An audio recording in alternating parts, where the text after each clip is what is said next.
Davy, I was at the Clare Antrim game at the weekend, and afterwards Brian Lohan was talking about how basically he wasn't happy with the intensity of the Clare effort, that Antrim were winning most of the breaking ball and rucks. Do you think because of that and the result that happened at the weekend that you're going to face maybe a very different Clare this weekend? Yeah, listen, anytime over the last few years, we've played Clare, they've absolutely risen unreal playing Wexford, and I'm sure I know a lot of young lads, and the respect I have for a lot of young lads is incredible. And don't you know, the kitchen sink will be coming on Sunday, and that's good in a way. We've got to be ready and accept the challenge, and we know the Clare are right up there in good teams. So that's going to come, Frank, and the week after we've Kilkenny, and the same thing is going to come. So we've 2 interesting weekends ahead of us that we do. Okay, grand, thanks. No bother. Shane. Yeah. Hi, Davy, you well? Hi Shane, how's it going? Not too bad. That first weekend, you've had a couple of days to take it in now, and the advantage rule, and there's a lot of criticism going around for it. Are you pretty strong against it even a couple of days after? Yeah, mad to get rid of it, Shane. I suppose you always need to give something 2 or 3 weeks, then that's fine. My initial reaction is it'll slow down the game, there'll be more frees, and that's just how I feel about it. And I said it straight after the game, and I haven't changed my mind.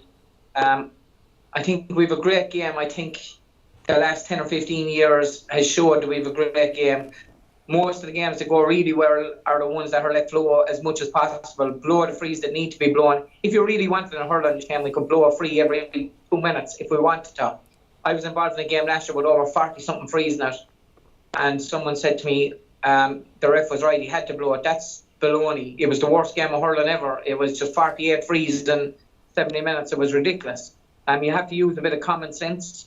I think that's the most important thing, and I just think we need to be careful with it, Shane. That's all I'm saying, is we just need to be careful with that rule. Did you get any explanation as to where this came about, or why it was decided? I have a clue. I don't know. There is times where maybe players and management could be asked certain things. I think this was one of the first years managers were asked a question. I can't remember what it was. Early in the year, I said, "Geez, we're being asked a question." That normally doesn't happen, and players so I think the CCC, I can't remember what it was about. Oh yeah, it was about the 5 games or 3 games. That's the first time I've been asked a question in years. You don't get asked the question, you're just told what's happening. And to me, would it not be ideal for players and management to kind of be asked what to think? These rules are forced upon you, and you don't get a thing. You don't even get a chance to comment on it or talk about it before it happens. And maybe it would be nice. It's a thing where we could actually be involved in the process a small bit. Mm. And do you think there's have you had any talks with any officials in GA about? I mean, Joanne Cantwell mentioned at a Sunday game that it is in for the year and that's that. It has to be changed at Congress. But is there any way at all? Because it does feel like this could be the type of thing that ruins the game. Yeah, you see, normally are we stuck and set in stone because something passes like that? This is where common sense should prevail. This is where maybe the president, maybe Tom Ryan, need to get onto the rest of the counties and say, guys, this is just not working. I'd be pretty certain that we're going to say at the end of the year that this was just not working. I think it'd be common sense to have a look at it after 2 or 3 weeks. If we still feel the same, maybe then say, listen, for the championship, let's go back to the way it was, Thanks, Davy. Right. Kieran, do you want to jump in? Yeah, sure. Hi, Davy. How's it going? Kieran, how's it going? Can I just ask about Paddy Foley leaving the panel? I'm sure you were disappointed to lose a player of his quality. Yeah. Yeah, of course. I kind of knew last year that Paddy had it in his head, even last year in 2020. Paddy was finding it hard to train, and he just didn't seem happy himself. I don't know, but Paddy Foley's he's a great young lad. Like, I tried to get him in 2017. For whatever reason, he wouldn't play in 2017. So this isn't Paddy's first time that he's felt this way. In 17, he didn't want to play either, and Paddy knows best himself. But when Paddy's 100% committed, Kieran, he's unreal. So he is, and he told me straight out, he said, I just don't feel it. And I said, Paddy, take a few weeks. I said, I won't put you under any pressure. And we give him 3 or 4 weeks. He took it and he said, I just don't feel the same. And I said, Paddy, if that's the way, then totally accept it. And you have to be that way. Like, there's no way that 35 or 40 players are going to feel brilliant about it all the time. Paddy Foley's a good young fella. When if he feels he wants to come back at some stage, he can pick up the phone to me and ring me, and we'd certainly talk to Paddy and bring him back. But I think you'll find all around the country, be it club or county, I've certainly come across it, club-wise as well, you're going to have people that feel that way. Don't put them under pressure just to stay there. You give them a bit of space, give them a bit of time to think, and let them do what they want to do. Is it difficult to accept that as a manager? I mean, you're saying there you can understand his reasons, but is there still a part of you that's like, Jesus, I need to try hang on to this fella? If it was me probably 10 years ago, I'd have drove him crazy and eyeing him all the time, right? Maybe the last few years, I would certainly try. I'd try and get even, I've another 1 or 2 of the lads and get him to ring him and talk to him and we flesh it out. You try and do everything, but if someone has their mind made up on something and they feel a certain way, I don't think you should try go crazy to overturn it, because still they're not going to be 100% committed if you do that. When you play a county level, you have to be 100% committed. And if you're not feeling that, then you're as well off out of it. Would we try? Certainly. And the likes of Paddy and other people I've dealt with, you would give them their few weeks, you would reassure them, and you'd tell them X, Y, and Z. But if they come back to you the second time and they still feel the same way, then don't go flogging them. Don't go putting more pressure on them. You can tell them they can pick up the phone and ring you whenever they want.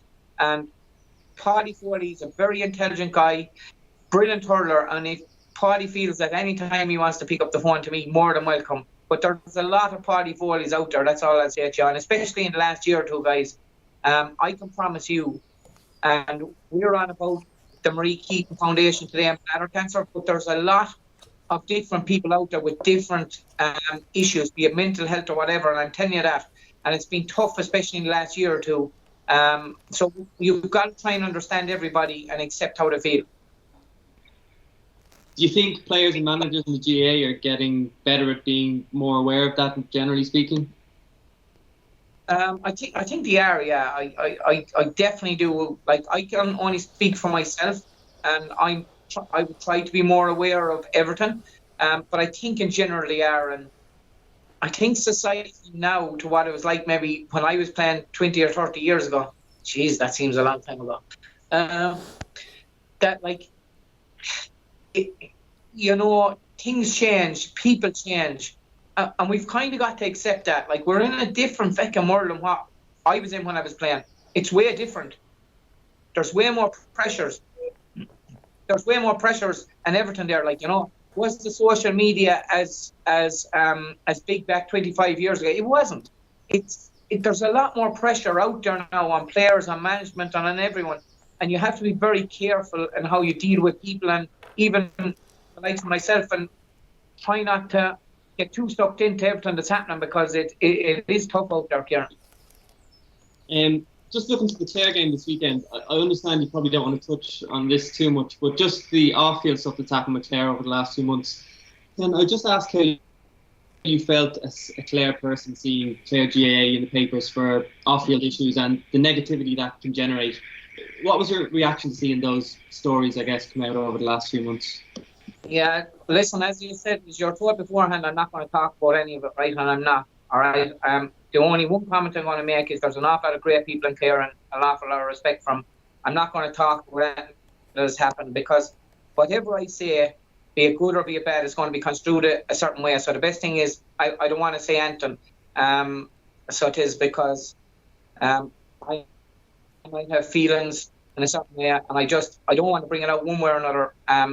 So I don't, and I hope you can all appreciate that. I just prefer not to. So if it was me 10 years ago, you probably wouldn't be able to shut me up. Yeah, that's fair enough. Looking at the match itself, what do you see as the biggest strengths of this Clare team? I still think a lot of them guys have National League, and I learned like I would have trained the bulk of this team. I just still have massive respect. Like even I think you can see last year after we played in Portlaoise, everyone the Clare team, most of them came up, and like it absolutely was one of the best things I suppose. We were after losing with Wexford, but the fact that everyone boys came up to me afterwards meant so much more than I can ever say, and I would have so much respect for all of them. And I know people will be putting them down and X, Y, and Z. Them players, a lot of them have done unbelievable stuff for Clare. They're not bad players. They never will be bad players. And what they've achieved is winning All-Ireland and National League. Some of them is incredible. They have the talent, and I'm sure no matter who they play for the rest of the year, I know them guys. They'll be bouncing back, so they will. But we can't take away from Antrim either. Well, they're a very formidable team as well, and we have to accept that. And I know we played them as a year or two ago in a challenge game. Trust me, we struggled with them. So isn't it great to see the more teams we've come into the table, the better. And Ennis this weekend, Kilkenny the following weekend, we have 2 big weekends to look forward to. That's fair. Davy, if you can, could you just pull your camera down a touch? Perfect, thanks very much. Carl, do you want to jump in again? Yeah, sure, yeah, no bar. Davy, I know you were chatting before about the toughest team. I'm just wondering, like, have you other projects like that in mind, or are you going to be going again with that program? Yeah, well, hopefully we're going to, I think these guys we're going to get toughest teams.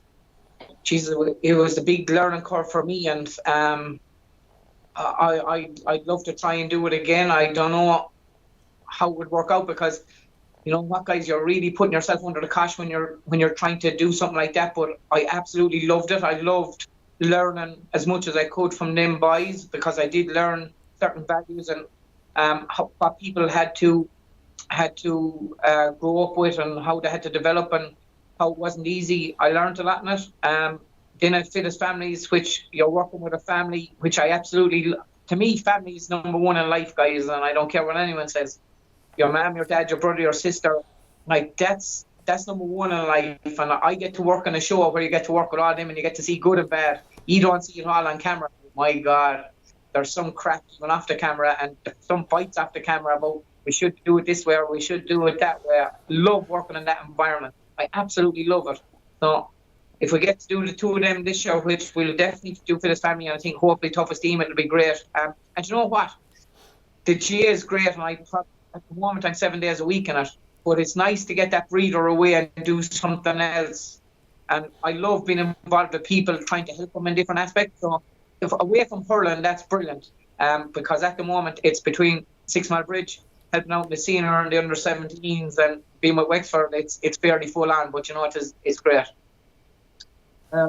Just on the program, I mean, a lot of the lads there seem to be a lot of lads seem to define themselves by the gym work and the stuff they were doing in the gym and all that. Like, was that a fair representation? You saw that it seemed like that on the TV, that they were getting a lot of their self-worth, that type of thing in their body image. Is that what you saw too, like? Or?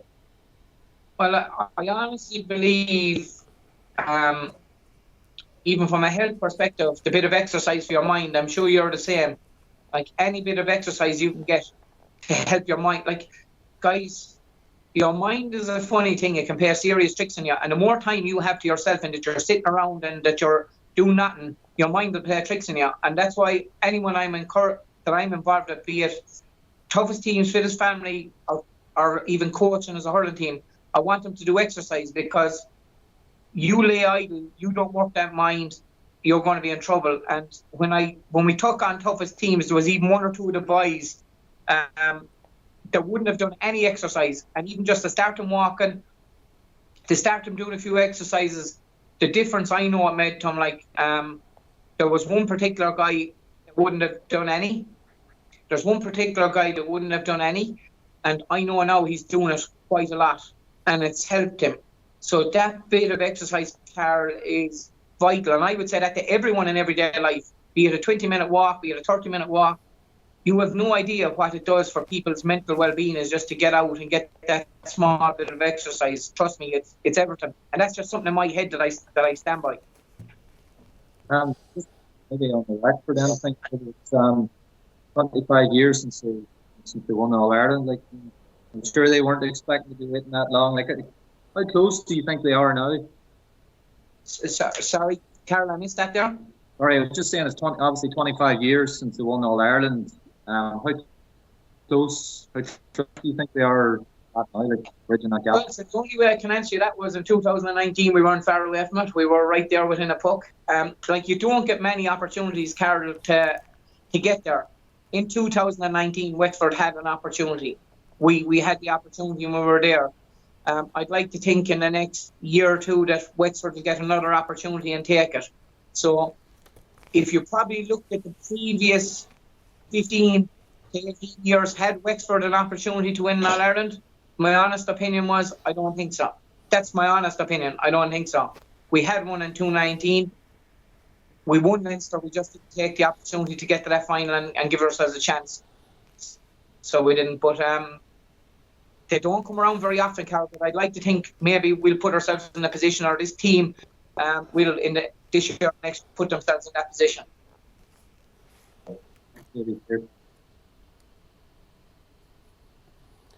Can I jump back in, Davy? Shane again. Okay, doke, lads. Anyone want to jump in before we wrap up?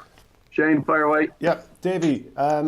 There was talk there of Paddy Foley leaving, but a couple of the younger guys who came in, Conal Flood, Gavin Bailey, stepped up in the wing-back positions. Then, of course, Mikey Dwyer, I know he's not just in the door or anything like that, and Conor Hearn either. So some of the younger players coming through performed quite well for you. Yeah, you know, Shane, like, Gavin Bailey has been on it there, I think, 2 years previous to this. The work that man has put... If I told you the work that lad put in, you wouldn't believe it. He has, you know, one of these players that probably trains twice a day, do stuff so much on his own. Conal Flood is the same way. They've been waiting for that chance now, and they've reminded me on a number of occasions that they should be getting the chance. And I'm actually so happy that they got to go out in a league game and get their chance. You look at Mikey Dwyer.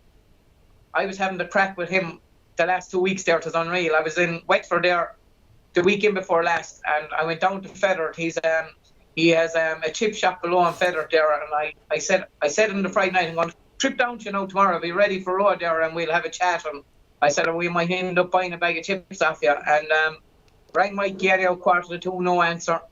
And so he eventually rang me back at 4 o'clock, and I said, where were you? I said, I was down there waiting for you. And like the crack I had with him for the week, I was taking the absolute mick out of him for the week, saying you won't be playing now next weekend after that. And he ends up playing and scoring 2-2, you know. And like, there's some lads that have been just waiting to get a chance and have worked so hard. And I'm delighted for him. And all I want him to do is make it competitive for everyone on that team. And it's nice, Shane. It's nice for lads to get that opportunity. And when you see him doing well, it's great. And certainly I've had to crack with Mikey, even after the game as well. Yeah, I mean, my experience of Wexford people is that they are great fun. I've interviewed Lee Moog McGovern before, Dee O'Keefe. They are a bit of crack. Is that your experience? They're a bit different. I think if you got talking to them, if you had them, our thing you might think is very serious all the time. It would probably be a lot different than what you think. You're 100% right. This bunch, you have to take them for what they are. They're a free spirit, like. They love to sing. They love to have the crack. They love taking the piss at training. We have that. And that would be, I'd like to think, one of my main ingredients, that if we can't get that balance right, if I constantly bring them to training and it's, I want you to run here and I want you to do this, so fuck it, they'll never come back. Like, do we train hard? We do. Do we have the laugh? Oh, man. We can have the crack as well. And I think that is not what it should be about. We should be about that balance of where I want it to be, where people don't find it a massive pressure to come in. I want them to want to come in, want to express themselves, want to go out in that field and just let go. It doesn't always be that way, Shane, but that's the philosophy I'd like to have all the time, and I try my best. But you hit the nail on the head about a few of them characters.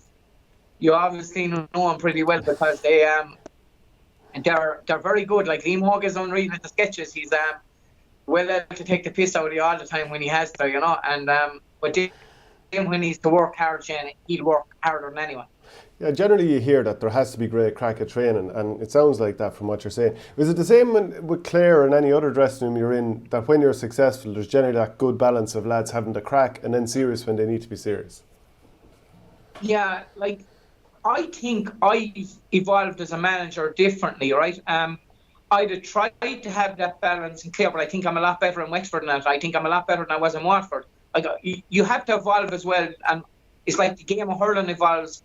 The way people are now to, say, my time when we were playing, and look, now I'm making us train 26 out of 28 days. And if I said to these guys we're training 26 out of 28 days, I know what they'd say to me, you know. But like, would the banter that we have now, we definitely had crack when Dalo and that was captain, you'd have a bit of crack. But it's now, I like to think that balance is even better, that we're learning to bring that in a bit more, because you have to have that. You have to have that balance of, like, you will give out to them sometimes. That is part of it, but also then you have to lighten the mood and have the crack as well. Otherwise, we're wasting our time. And I don't want that. I want it to be a place where players want to be instead of not wanting to be.